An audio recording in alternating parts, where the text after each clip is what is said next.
Right. Okay, Ben and Jason here. Today we're just talking about one of the questions I get asked quite a lot. What's the difference between a set wedge and a specialist wedge if they've both got the same loft? So a couple of wedges here. What is it, Jason? Well, I mean, again, what you've got to be look careful is what you're looking for, and gapping wise, what you're trying to sort of preserve or create. So with a set wedge, it's going to come off with a bit more ball speed. It's going to be a little bit more powerful than, say, a traditional, more bladed type specialist wedge. So you've got MMC here and you've got the T20. Now, shape-wise, leading edge-wise, they're slightly different. I guess you can't see from here, but they're kind of similar profiles, right? But the MMC will be more powerful for the face. That's going to give you more ball speed, a bit more power. If you're a strong player, like the tall players that you see out there, they often stop at 9-iron and they'll go into a blade wedge. They don't want a wedge going too far, basically. So this is going to create a bit more of a controlled ball speed. It won't go too far or jump on them. Now, guys like me who have not a lot of ball speed really don't want to have that scenario where you've got this big gap between wedge and 9-iron. So you're better off having this consecutive run down the pitching wedge, or if you're even slower, an approach wedge in the same sort of model.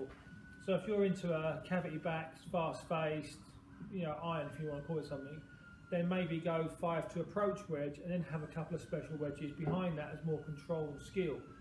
It all depends on your gapping, and you've got to know what number you're trying to hit. So when you're working on this sort of stuff, you've got to have a line in the sand and say, right, I want to start here. My 9-iron goes this far. And on wedges, it's not 10 yards, it's 12 to 15, folks, right? So if you think you're going to go 10 yards between each, that's a bit too tight.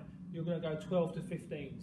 So that's how you can work it backwards. But I wouldn't put you off trying it, because they are, again, it's just whatever you feel comfortable with. If you feel you can get more control out of a special wedge, then definitely do it. But it's all about how you interact with the contact and how much you send to strike it. The miss on this is going to be painful. One question as well for you is, obviously we've seen a lot of gap wedges, mid wedges come into the market. For a normal golfer, how is that going to help their golf, filling the gap between their pitching wedge and their sand wedge?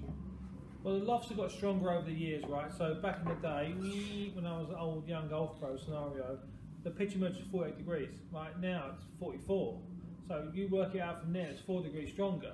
So straight away at 44, 45, you need to have a mid wedge from there, and then you go 54, 60 or 55, 60 or whatever. So again, it's what you're used to chipping with, pitching with, but the pitching wedges and the lofts have got more powerful. So that gap wedge becomes almost essential, crucial even.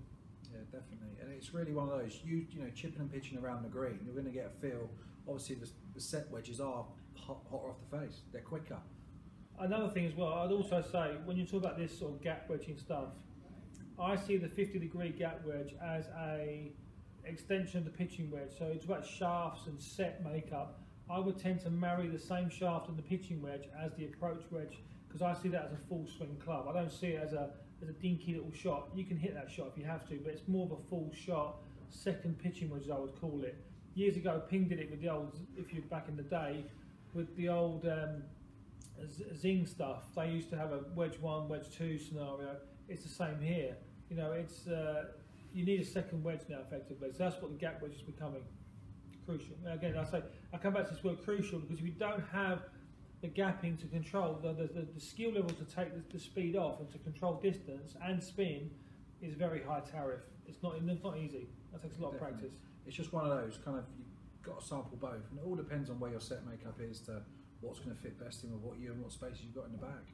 Yeah, and that's where getting advice from whoever you're getting coached by or whoever's helping you is saying, right, okay, what do I need guidance wise? Where am I going with this? And then that's where these guys can help you.